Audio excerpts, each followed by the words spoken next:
Je me souviens encore de la façon dont ma fille Emma, 9 ans, avec ses 12 yeux noisettes et un sourire qui pouvait éclipser n'importe quel matin, pressait son visage contre la vitrine du magasin de vélo comme si elle regardait de la magie pure. « Maman, le bleu, murmura-t-elle. On dirait la liberté. » Ce mot m'a frappé plus fort qu'elle ne le savait. La liberté ? Une chose que j'avais implorée toute ma vie dans la maison de mes parents, mais que je n'avais jamais obtenue. Maintenant, avec ma première prime du travail que j'avais obtenue en me battant bec et ongles, je voulais qu'Emma ait tout ce que je n'avais jamais eu. Abonnez-vous à notre chaîne et dites-nous dans les commentaires d'où vous regardez cette vidéo. Le vendeur a sorti le vélo, bleu brillant avec de petits autocollants blancs, et le souffle d'Emma a tremblé comme si elle ne pouvait pas croire que ce moment était réel. « Est-ce que c'est vraiment à moi ?» demanda-t-elle, presque effrayée de le toucher. Chaque pièce, dis-je, parce que pour la première fois, je pouvais lui offrir quelque chose de beau. Nous avons conduit jusqu'à la maison de mes parents parce qu'Emma m'a supplié de leur montrer. « Peut-être que papy dira qu'il est fier de toi, dit-elle, serrant le guidon comme s'il était en or. Je n'ai pas eu le cœur de lui dire que mon père n'avait jamais de sa vie prononcé les mots « je suis fier de toi » à mon égard. Mais je l'ai laissé y croire. Les enfants méritent de croire en la douceur jusqu'à ce que quelqu'un la leur arrache. Papa était dans l'allée, essuyant de la graisse de ses mains, tandis que ma mère lui aboyait des ordres depuis le porche. Ma sœur Clara était là avec son mari Nicolas et leur fils Mathieu, un garçon de 12 ans pourri gâté qui traitait tout comme si ça lui appartenait déjà. Emma roula le vélo vers mon père. « Papy, maman m'a acheté ça avec sa prime. Regarde. » Son excitation bouillonnait, pure et brillante. Les yeux de mon père ne se sont pas radoucis. Ils se sont durcis. « Une prime, grogna-t-il. Pourquoi faire ? Te pointer au boulot ? » Il me regarda comme si j'avais commis un crime. « Papa, j'ai travaillé dur pour. » Il leva brusquement la main. « Ne me réponds pas. » Avant que je puisse l'arrêter, il s'avança et gifla Emma si fort que sa tête bascula sur le côté. Je me suis figée. Chaque veine de mon corps s'est glacée. Emma pressa sa paume contre sa joue, confuse, le souffle coupé. « Papy, j'ai rien fait. » Papa arracha le vélo de ses petites mains. « Les gamines comme toi ne méritent pas des choses aussi belles, grogna-t-il. Puis il se tourna vers Mathieu. « Prends-le. Tu l'utiliseras mieux. » Mathieu sourit, sauta dessus et pédala en cercle autour de nous comme s'il se moquait d'elle. La lèvre inférieure d'Emma trembla. Elle essaya de faire un pas vers lui, mais papa la repoussa en arrière avec 2 doigts pressés sur son front. « Les moins que rien n'ont pas de jouets brillants, dit-il. Ta mère n'a jamais appris ça non plus. » Je jure que j'ai senti quelque chose se briser en moi. Net, précis, définitif. Maman s'appuyait contre le chambranle de la porte, les bras croisés, souriant comme si c'était un divertissement. « Tu ne devrais pas lui apprendre à vouloir des choses au-dessus de son niveau, dit-elle. Elle est déjà trop sensible. Elle pleure trop facilement, comme toi. » Ma sœur rit. Heureusement que Mathieu l'a eu. Au moins quelqu'un dans cette famille n'est pas pathétique. Les larmes d'Emma finirent par tomber, grosses et silencieuses, et elle murmura « Maman, on peut partir ?» Ces mots m'ont brûlé. Elle ne demandait pas qu'on lui rende le vélo. Elle ne demandait pas que papy s'excuse. Elle voulait juste s'échapper. Et quelque chose en moi s'est éloigné de la peur, de la tolérance, vers quelque chose de froid et tranchant comme une lame. J'ai pris sa main, je me suis retournée pour partir, et mon père m'a crié après, « Ne t'en vas pas comme si tu étais quelqu'un. Tu pouvais à peine te payer l'essence le mois dernier. Ne fais pas comme si tu étais mieux que nous. » Emma serra mes doigts, murmurant à travers ses larmes, « Maman, est-ce que papy a raison ? Est-ce que je suis une moins que rien ?» Je me suis agenouillée, j'ai essuyé sa joue et j'ai dit avec la voix la plus calme que j'ai jamais utilisée, « Non. Mais il est sur le point d'apprendre qu'il ne peut pas nous traiter comme ça. Parce que cette fois, je ne partais pas dans la honte. Je partais pour commencer quelque chose. Quelque chose qu'ils n'oublieraient jamais. Quelque chose qui déchirerait leur confort de la même façon qu'ils avaient déchiré le cœur de ma fille. Ils lui avaient pris quelque chose. Alors j'allais reprendre quelque chose en retour. Quelque chose de plus grand, de plus profond. Et ça commencerait ce soir avec un plan qu'ils ne verraient jamais venir. J'ai à peine dormi cette nuit-là. Chaque fois que je fermais les yeux, tout ce que je voyais, c'était la petite main d'Emma volant vers sa joue, le choc dans ses yeux, la façon dont mon père avait arraché son vélo comme si elle volait quelque chose qu'elle n'avait pas mérité. Ma poitrine se serrait si fort que ça faisait mal. La rage restait brûlante dans ma gorge. Mais je savais une chose, si j'y retournais en criant, il gagnerait. Il vivait du chaos. Il s'en nourrissait. Il me voulait émotif pour pouvoir me traiter de dramatique. Alors je n'y suis pas retournée en criant. J'y suis retournée avec une stratégie. Le lendemain matin, j'ai réveillé Emma tôt. Elle était recroquevillée face au mur, serrant son lapin en peluche comme un bouclier, sa joue encore rouge. Ma chérie, murmurai-je, repoussant ses cheveux. On sort aujourd'hui. Elle cligna des yeux vers moi, confuse. On va voir papy? Non, dis-je, ma voix enfin stable. Et plus jamais. Aujourd'hui, on reprend ce qui nous appartient. Ses sourcils se froncèrent. Maman, il ne va pas le rendre. Il n'a pas besoin de le rendre, dis-je. Parce que je ne vais pas demander. Je l'ai déposé chez mon amie Léa, l'une des seules personnes qui savait de première main à quel point mes parents pouvaient être cruels. Elle a serré Emma fort. Elle peut rester toute la journée, dit-elle, sa voix basse. Fais ce que tu as à faire. Mes mains n'ont tremblé qu'une seule fois quand j'ai tourné ma voiture vers la rue de mes parents. J'ai pris le chemin long, passant devant le magasin de vélo où Emma avait pressé son nez contre la vitrine, passant devant le parc où elle avait rêvé de faire du vélo bleu sur le sentier. Quand j'ai atteint leur allée, mes nerfs étaient un feu constant. Papa était dehors encore une fois, cette fois lavant sa voiture. Le rire de Mathieu résonnait quelque part dans le jardin, le son de lui profitant du vélo d'Emma. Papa n'a même pas levé les yeux. Encore toi. Je ne pensais pas que tu aurais le cran. Je me suis approché plus près qu'il ne s'y attendait, et il a finalement croisé mon regard. Tu as mis tes mains sur ma fille, dis-je. Et tu crois que je vais juste laisser passer ça? Il ricana. Tu as toujours été dramatique. Peut-être que si tu l'élevais correctement, elle apprendrait le respect. Tu l'as giflée. Elle méritait d'apprendre tôt qu'elle n'est pas spéciale. Il haussa les épaules comme s'il parlait de la météo. Toi non plus. Chaque muscle de mon corps s'est tendu, mais je n'étais pas là pour réagir. J'étais là pour les démanteler. Où est le vélo? Demandai-je. Utilisé par quelqu'un de mieux, dit-il fièrement. Mathieu l'apprécie davantage. Un bruit vint de derrière la maison.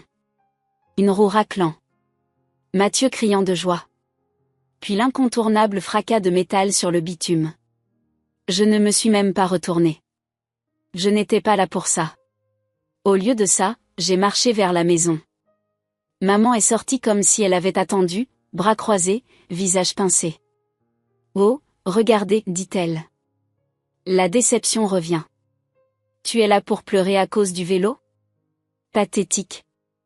Où est Clara? Demandai-je froidement. À l'intérieur, ricana maman. Elle est contrariée parce que tu es partie en trombe hier. Tu as embarrassé tout le monde. J'ai marché dedans sans demander la permission. Clara était à la table de la salle à manger, faisant défiler son téléphone comme si elle n'avait pas détruit le monde hier. Elle n'a même pas levé les yeux. « Tu as besoin de quelque chose ou tu es là pour gâcher une autre journée ?» demanda-t-elle. Je n'ai pas répondu. J'ai simplement levé mon téléphone et appuyé sur lecture. L'enregistrement audio d'hier. La gifle de mon père. Ces mots exacts, les moins que rien n'ont pas de jouet brillant. Le rire de ma sœur. La voix de ma mère me disant que je ne devrais pas apprendre à ma fille trop sensible à vouloir des choses bien. La couleur a quitté le visage de Clara. Lentement, puis rapidement. « Tu nous as enregistrés, murmura-t-elle. Non, aboya maman derrière moi. Tu n'avais pas ce téléphone à ce moment-là. Donne-le-moi. Je me suis écartée. Ne me touche pas. Papa est entré juste à ce moment, les yeux se plissant. Il a vu le téléphone, entendu l'enregistrement, compris instantanément ce qui se passait. Tu n'as pas le courage d'utiliser ça, dit-il. Tu ne l'as jamais eu. J'ai souri. Un sourire lent et terrifiant qui m'a même surprise. Papa. Cet enregistrement n'est pas pour la police, dis-je. C'est pour autre chose. Il rit. Et ce serait quoi? Le magasin de vélo, dis-je calmement. Maman cligna des yeux. Quoi? L'endroit où j'ai acheté le vélo, continuai-je. Où le propriétaire me connaît. Où les caméras m'ont filmé en train de le payer. Où il m'a aidé à le choisir pour Emma. Tout ce que j'ai à faire, c'est lui dire qu'un homme d'âge mûr l'a volé à une enfant. Maman ricana. Ça ne prouve rien. Non, convins-je. Mais les images de Mathieu faisant du vélo bleu tout neuf ce matin, celui qu'ils ont posté sur la page Facebook du quartier, celui avec les mêmes autocollants, ça prouvera tout. Clara devint pâle. Attends, pourquoi ils posteraient? Ils le font chaque week-end, dis-je. Animaux perdus, objets trouvés, rappel de quartier. Et parfois des enfants sur des vélos neufs et brillants. Le visage de papa se durcit. Donne-nous le téléphone. Non, dis-je encore. Parce que j'ai déjà envoyé des captures d'écran à Léa. Et je lui ai dit que si elle n'a pas de mes nouvelles avant midi, elle poste tout sur le groupe de discussion du quartier, la page des parents d'élèves, les groupes de vente locaux. Partout. La voix de maman se brisa. Tu n'oserais pas nous humilier comme ça. Je me suis approchée. Vous avez humilié ma fille en premier. Silence. Dur, dense, électrique. Puis j'ai dit les mots qui les ont tous les trois figés. Et je ne partirai pas sans son vélo. La mâchoire de papa se serra. Clara déglutit. Maman avait l'air de pouvoir s'évanouir. Il savait. Cette fois, je ne bluffais pas. Je ne tremblais pas. Je n'avais pas peur. Je n'étais pas la petite fille qu'il pouvait briser et plier. Aujourd'hui, j'étais quelqu'un qu'il n'aurait jamais dû créer. Et je ne faisais que commencer. Papa fut le premier à craquer. Sa poitrine se gonfla puis se dégonfla. Il essuya la sueur de son front comme s'il pesait chaque issue possible. Très bien, marmonna-t-il. Prends ce stupide vélo. Mais je n'ai pas bougé. Parce que ça, c'était le moment que j'avais attendu toute ma vie. Le moment où mes parents ont réalisé qu'ils ne me possédaient plus. Où est-il, demandai-je. Dans le garage, claqua-t-il. Je l'ai suivi. Maman et Clara traînant derrière comme des fantômes qui avaient finalement rencontré le mur qu'ils ne pouvaient pas traverser. Papa ouvrit le garage. Il était là. Le vélo d'Emma. Rayé, éclaboussé de boue, les poignées du guidon mâchonnées par la nervosité de Mathieu. La vue me fit plus mal qu'hier. Vous l'avez laissé le détruire, murmurai-je. Papa haussa les épaules. C'est juste un vélo. Non, dis-je, ma voix basse et dangereuse. C'était son premier rêve. Clara s'avança. Tu peux arrêter d'être dramatique pendant 2 minutes? Je me suis tournée lentement vers elle. Je n'ai pas élevé la voix. Je ne l'ai pas insulté. J'ai simplement dit, tu vas le réparer. Son visage se tordit. Pardon? Toi, dis-je, faisant un pas vers elle. Tu vas le nettoyer, le polir, redresser la roue tordue, remplacer les rubans déchirés, et le faire ressembler exactement à ce qu'il était quand je l'ai acheté. Maman ricana. Elle n'est pas ta servante. Vous avez fait se sentir Emma comme une moins que rien, dis-je. Maintenant vous allez réparer les dégâts. Papa lâcha un rire sarcastique. Et pourquoi elle t'écouterait?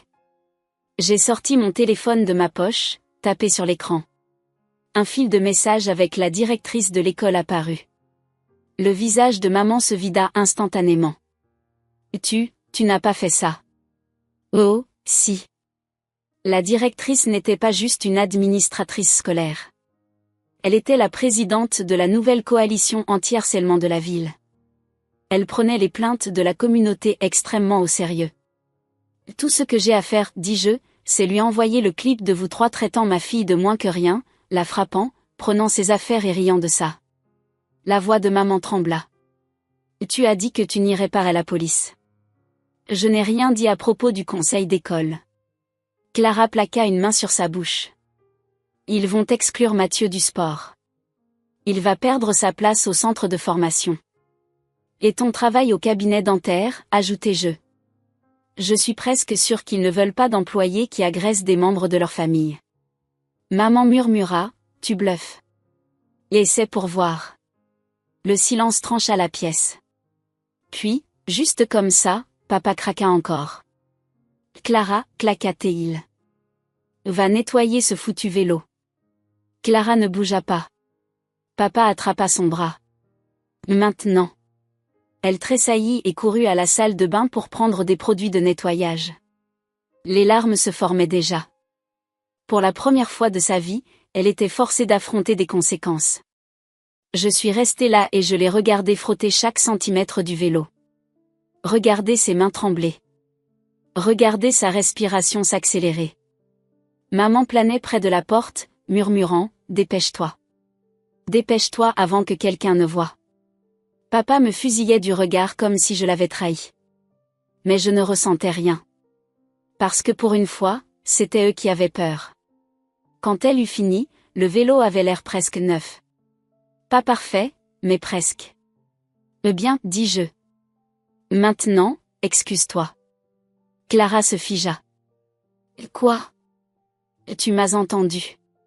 Elle déglutit difficilement, sa lèvre trembla. Elle marcha lentement vers moi, les yeux fuyant partout. Je suis désolée, murmura-t-elle. Pourquoi?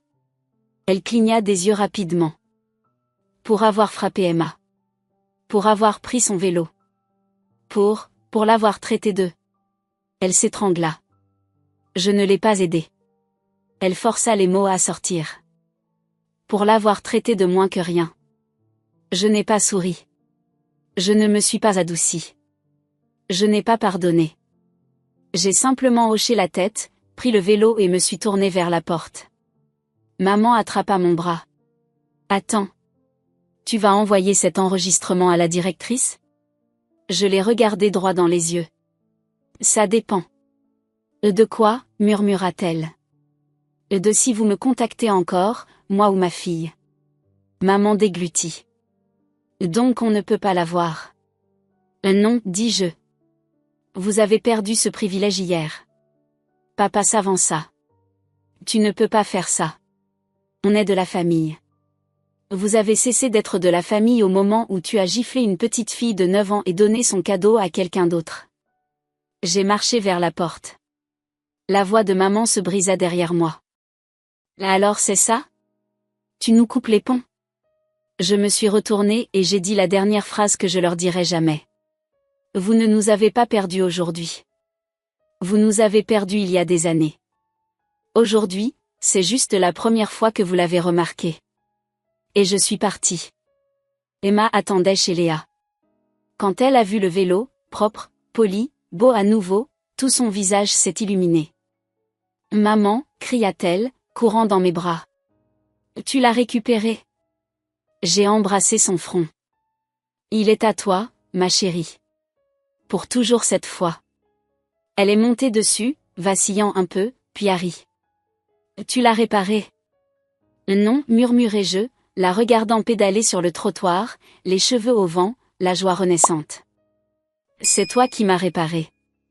Et derrière nous, loin derrière nous, la maison de mes parents restait immobile et silencieuse. Parce que cette fois, nous n'y retournions pas. Et ce silence était la plus forte des revanches. Abonnez-vous à notre chaîne et dites-nous dans les commentaires d'où vous regardez cette vidéo.